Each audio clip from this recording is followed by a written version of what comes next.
आपके एनालिसिस के हिसाब से आज क्या स्थिति है पाकिस्तान? पाकिस्तान के हिसाब बुरे हाल हैं, फटीचर हाल है, इन स्ट्रेट फॉरवर्ड टर्म्स फटीचर हो गया है वो मुल्क। It is on the point of economic meltdown and collapse. बस हर कुछ साल के बाद, 2-3 साल के बाद आप एक ट्रांचे ऑफ लोन IMF से लेते हो और यू समहाउ स्टे अफ्लोट। आप अपनी डेट सर्विसिंग नहीं कर पा रहे। और ये इसीलिए हुआ कि साहब वहां पे from the very beginning Pakistan की army has been calling the shots. Professor Paul Kennedy ने कहा था कि all over militarised states tend to suffer from economic overreach and over stretch. और वो डुबो देते हैं अपने देशों की इकोनॉमी को। अब चाहे ऑस्ट्रिया हंगरी हो, चाहे नाजी जर्मनी हो वर्ल्ड वॉर 2 में, चाहे इंपीरियल जापान हो, चाहे सोवियत यूनियन हो, ओवर मिलिटराइज्ड स्टेट्स क्या हुआ? इकोनॉमिकली कोलैप्स हो गया without a shot being fired. Right. एक गोली नहीं चली और सोवियत यूनियन 15 छोटे देशों में बट गया। ठीक है साहब, पाकिस्तान का भी वही फटीचर हाल है इस वक्त। और अब साहब उसमें जो एथनिक फॉल्ट लाइन्स हैं वो टू द फोर आ रही हैं। पहले बलूची रिवोल्ट में थे, अब बलूच का एरिया तो बहुत बड़ा है, लेकिन रेगिस्तान का एरिया है, कवर शवर कुछ नहीं फॉरेस्ट का, जहां गोरिल्ला फाइटर्स छुप सकते हैं। लेकिन बात ऐसी है साहब कि पॉपुलेशन डेमोग्राफी वाइज बहुत छोटे हैं वो बलूच हैं, very small percentage of the Pakistani population. Sindhi भी रिवोल्ट में है, once again small percentage of Pakistani population. शिया जो है गिलगिट बाल्टिस्तान के, वो रिवोल्ट में है, once again small population. But अब एक डेमोग्राफी इन प्ले आ रही है जो कि बहुत बड़ी है, पश्तून।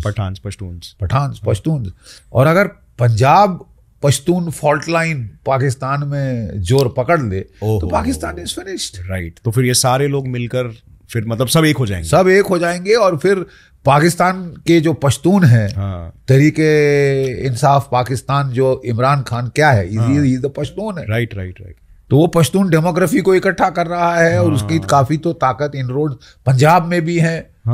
ही पहली बार हमने एक पॉलिटिशियन देखा है जिसने फौज को ठेंगा दिखाया हो और फिर भी वो बच गया हो और उसके लोगों ने एक कोर कमांडर के घर पे अटैक किया।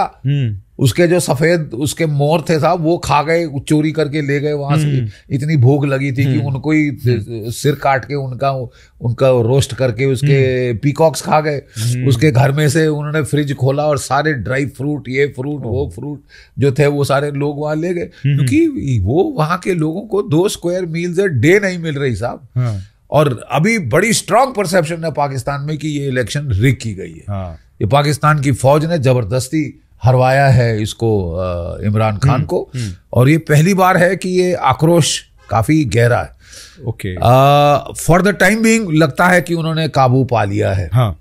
बट मैं कह रहा हूं साहब कि आपकी इकोनॉमी को संभालने के लिए बड़े स्ट्रांग मेजर्स आपको लेने पड़ेंगे पाकिस्तान में। जो सरकार जिसके पॉलिटिकल क्या कहते हैं लेजिटिमेसी है ही नहीं, वो कहां से लेगी वो स्ट्रांग मेजर्स? इसका मतलब इकोनॉमी तबाही की ओर जाएगी। कल फिर फूड रॉयट शुरू होंगे।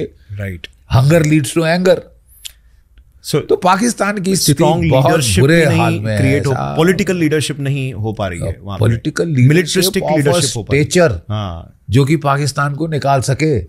फौज का तो क्या है कि हमको तो बेस्ट से बेस्ट हथियार चाहिए साहब। अगर हिंदुस्तान के पास आया है हमको चाहिए। तुम चाहे कैसे भी भूखे पेट रहो, तुम 4 दिन में 2 बार रोटी ना खाओ, लेकिन हमको तो चाहिए साहब, एवैक चाहिए, क्योंकि इंडिया के पास एवैक है।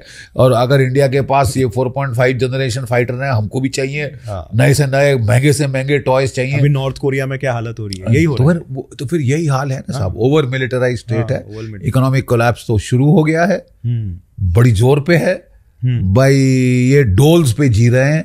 कभी IMF डोल देता है, कभी इनको सऊदी अरेबिया डोल देता है, और अब जो चीन है उसने इनको अच्छा खासा पैसा लोन किया गया है। वो कोई डोल की बात नहीं कर रहा था। वो सीधा भी कैप्चर जहां भी चीन ने पैसा उधार दिया उस देश की इकोनॉमिक तबाही हुई है, चाहे श्रीलंका हो,